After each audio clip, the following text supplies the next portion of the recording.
Everyone, welcome back to our channel. आप सबका स्वागत है आपके अपने चैनल माई आईवीएफ जर्नी पर। आज मैं आपके सामने अलग सा टॉपिक लेकर आई हूँ। ये टॉपिक जो है बहुत से डॉक्टर्स ऐसे हैं जो हमें बहुत रेयरली बताते हैं और बहुत ज़्यादा जो है बाद में डिस्कस करते हैं इसके बारे में। तो ये यूट्रस से रिलेटेड है, तो वो मैं आज आपको बताऊंगी। उसमें आपको ध्यान देना, अपने जो अल्ट्रासाउंड रिपोर्ट है उसके ज़रिए जो है उसमें आप ध्यान दे सकते हैं। उससे पहले मैं आपको कहना चाहूँगी, अगर आपके कोई डाउट्स हैं तो आप मुझे कमेंट बॉक्स में कमेंट कर सकते हैं। कुछ लोग मुझसे कांटेक्ट भी करना चाहते हैं तो उनको मैं अपनी मेल आईडी सेंड कर देती हूँ। वो मेल आईडी जो है मुझे अलग से मैसेज कर सकते हैं, जिनसे जो है मैं फिर कांटेक्ट के ज़रिए बात कर लूँगी। और नेक्स्ट जो है, अगर आपको मेरी वीडियोस पसंद आ रही हैं तो प्लीज़ मेरी वीडियोस को लाइक कीजिए, शेयर कीजिए और कमेंट करना मत भूलिएगा। और अगर जो है आपको कुछ भी मेरी वीडियो के अंदर अच्छा लग रहा है तो आप अपने रिलेटिव्स, अपने ऐसे पर्सन्स के साथ उसे शेयर कीजिएगा जिनको जो है कोई प्रॉब्लम है या कुछ मेरे से डिस्कस करना चाहते हैं। तो चलिए शुरू करते हैं। सबसे पहले मैं आपको ये बताना चाहूँगी, जो भी इन फर्टिलिटी से रिलेटेड कपल्स हैं वो अपना सबसे पहले जो इनफर्टिलिटी का ट्रीटमेंट होता है वो कहाँ से स्टार्ट होता है।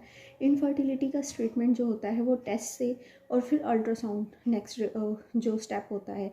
क्योंकि अल्ट्रासाउंड रिपोर्ट से हमें बहुत सी चीज़ें पता चलती है। अल्ट्रासाउंड जो होता है वो दो तरह के होते हैं, एक टीवीएस होता है और एक जो है हमें हमारे पेट से किया जाता है। ठीक है, तो वो दो तरह के अल्ट्रासाउंड्स होते हैं। ये अल्ट्रासाउंड्स जो है, अल्ट्रासाउंड में ये देखा जाता है कि जो हमारे अंदर के रिप्रोडक्टिव ऑर्गन्स हैं, जो जैसे कि यूट्रस है, फैलोपियन ट्यूब्स हैं और अंदर के जो जितने भी ऑर्गन्स हैं जो कि रिप्रोडक्टिव में हमारी हेल्प करते हैं, तो उन सब ऑर्गन्स को अच्छे से देखने के लिए वैसे तो लेप्रोस्कोपी का सहारा लिया जाता है। अगर हमें बहुत बड़ी कोई प्रॉब्लम है जो अल्ट्रासाउंड में समझ नहीं आ रही है तो हम लेप्रोस्कोपी या हिस्ट्रोस्कोपी का जो है डॉक्टर जो है सहारा लेते हैं। लेकिन सबसे पहले उनका जो स्टेप होता है वो अल्ट्रासाउंड का होता है। अल्ट्रासाउंड के ज़रिए वो ये देखते हैं कि अंदर के जो पार्ट्स हैं वो सही से उन जैसे एग वो देखते हैं, एग बन रहे हैं या नहीं, तो ये सारी चीज़ें देखते हैं। तो उनमें एक जो सबसे बड़ी बात होती है वो ये देखते हैं कि यूट्रस का जो है साइज़ क्या है। ठीक है, तो क्या होता है, यूट्रस का जो आगे का जो यूट्रस जहाँ से ओपन होता है उसको भी देखना ज़रूरी होता है। तो वो सब देखने के लिए वो अल्ट्रासाउंड करते हैं।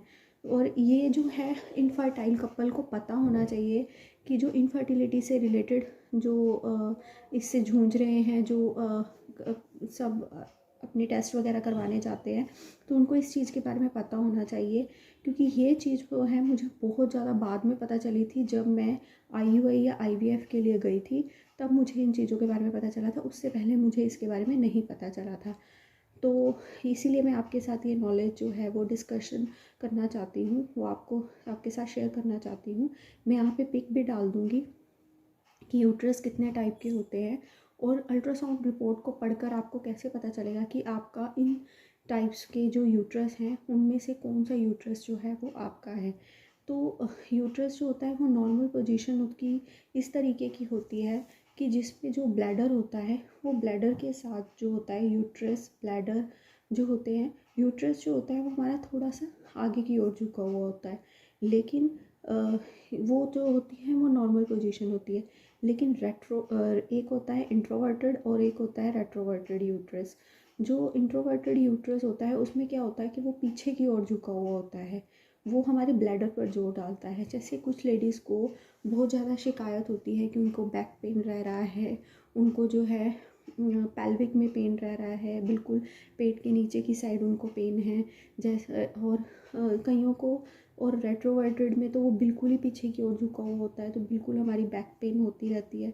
और रेट्रोवर्टेड यूट्रस में क्या होता है कि उसमें जो है, अब जैसे मुझे ये बाद में पता चला कि जो मेरा यूट्रस का पोजीशन है वो भी इंट्रोवर्टेड है।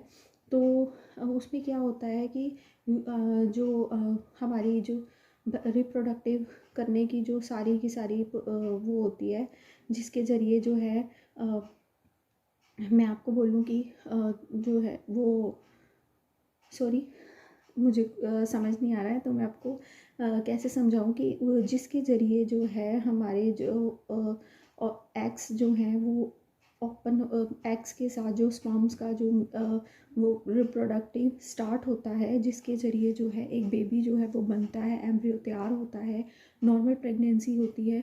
तो वो नॉर्मल प्रेगनेंसी वो कंसीव नहीं कर पाते हम।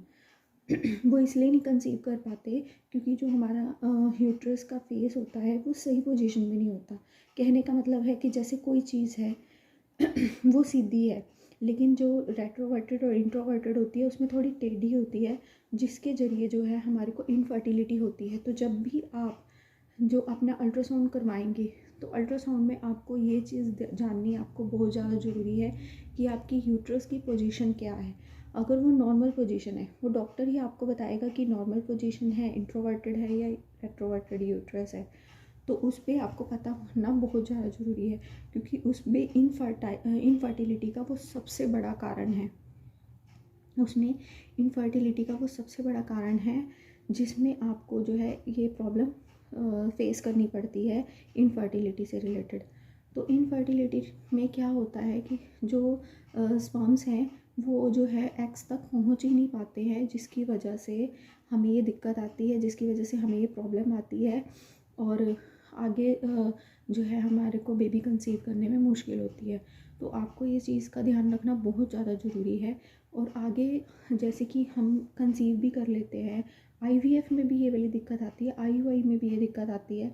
मेरे साथ ये प्रॉब्लम हुई थी, तो मेरी हिस्ट्रोस्कोपी हुई थी। हिस्ट्रोस्कोपी इसीलिए हुई थी कि उसके जो फेस था यूट्रस का वो ओपन ही नहीं हो रहा था, उसको ओपन करने के लिए किया गया था। और इसमें जो है नॉर्मल प्रेगनेंसी पॉसिबल ही नहीं होती, क्योंकि इसमें जो है हमारा जो है उनको उसको पोजीशन ही सही तरीके से जब नहीं मिलेगी तो वो अंदर जो है वो जाकर अपना क्या काम करेगा। तो इस तरीके से जो है हमें इसको देखना बहुत ज़्यादा ज़रूरी है कि यूट्रस का साइज़ जो है वो क्या है। यूट्रस का साइज़ आपको पता होना चाहिए। आप जब भी अपने अल्ट्रासाउंड, जैसे कि मैं इसमें अल्ट्रासाउंड रिपोर्ट भी इसमें लगा दूँगी, जिसमें कि आपको पता चल जाएगी मेरे यूट्रस का साइज़ का कैसे आपको पता चलेगा कि यूट्रस का साइज़ क्या है।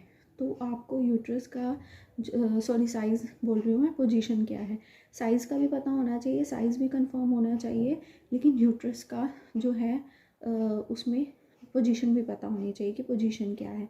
क्योंकि बहुत से ऐसे जो है आईवीएफ करवाने के बाद उनकी ये प्रॉब्लम रहती है कि उनको क्रैम्पिंग की प्रॉब्लम हो रही है, लेग्स में प्रॉब्लम हो रही है क्रैम्पिंग की, और जो है बैक में प्रॉब्लम हो रही है क्रैम्पिंग की। वो सोचते हैं कि पीरियड्स वाली क्रैम्पिंग हो रही है, वो होती भी वैसी है, बिल्कुल पीरियड जैसी क्रैम्पिंग होती है।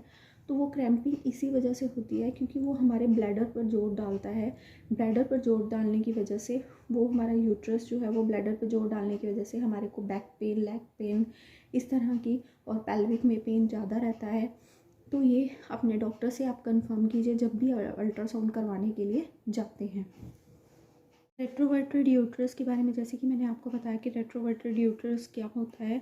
तो रेट्रोवर्टेड यूट्रस में क्या होता है कि वो पीछे की ओर झुका हुआ होता है। तो आपको जो है इस बारे में जो है ध्यान रखना बहुत ज़्यादा ज़रूरी है। अपने डॉक्टर से ये अच्छे से कंफर्म कर लीजिए कि आपका जो यूट्रस की पोजीशन है वो क्या है, क्योंकि इनफर्टिलिटी में बहुत ज़्यादा जो है इसका हाथ रहता है। क्या होता है कि इसके कारण जो है हमें यूरिन पास करने में दिक्कत होती है, स्टूल पास करने में दिक्कत होती है। जैसे हम जो है कई बार अगर हमें प्रेगनेंसी कंसीव भी हो जाती है तो भी हमें बार बार यूरिन की दिक्कत रहती है इसमें। तो ये सब देखना बहुत ज़्यादा ज़रूरी है। तो आप जो है अपनी अगर पोजीशन जो है इसकी जानना चाहते हैं तो इसके लिए आपको जो है अल्ट्रासाउंड रिपोर्ट के बारे में, अल्ट्रासाउंड करवाइए। अल्ट्रासाउंड जब आप करवा लेते हैं तो अपने डॉक्टर से बात कीजिए, उनसे कंफर्म कीजिए कि आपकी जो है पोजीशन क्या है, क्योंकि इससे इनफर्टिलिटी का ये जो है, वैसे तो ये जो है इसमें कुछ ऐसा नहीं है कि क्यों ऐसा हो गया। ये जो है हमारा जो है जन्म से ही ऐसा होता है, हमारे कुछ खाने पीने से या कुछ करने से या कुछ जो है ऐसी हमने कोई ऐसी हैबिट जो है ऐसी करती है या कुछ ऐसा हो गया है हमारे से जिसकी वजह से ये हो गया है। तो ऐसा कुछ नहीं है, ये जन्म से ही होता है। ये दो तरीके के ही होते हैं यूट्रस।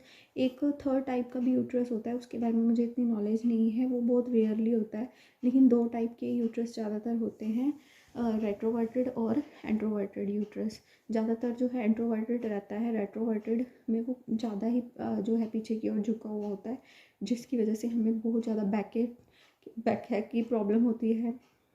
पेल्विक में पेन होता है, पीरियड्स के दौरान बहुत ज़्यादा पेन होता है और ब्लीडिंग भी ज़्यादा हो सकती है। तो ये सारी जो दिक्कतें हैं वो उसके साथ रहती हैं। इनफर्टिलिटी में दिक्कत होती है। तो ये सारी जो हैं ये भी जो है ये प्रॉब्लम को जानना भी आपके लिए बहुत ज़्यादा ज़रूरी है।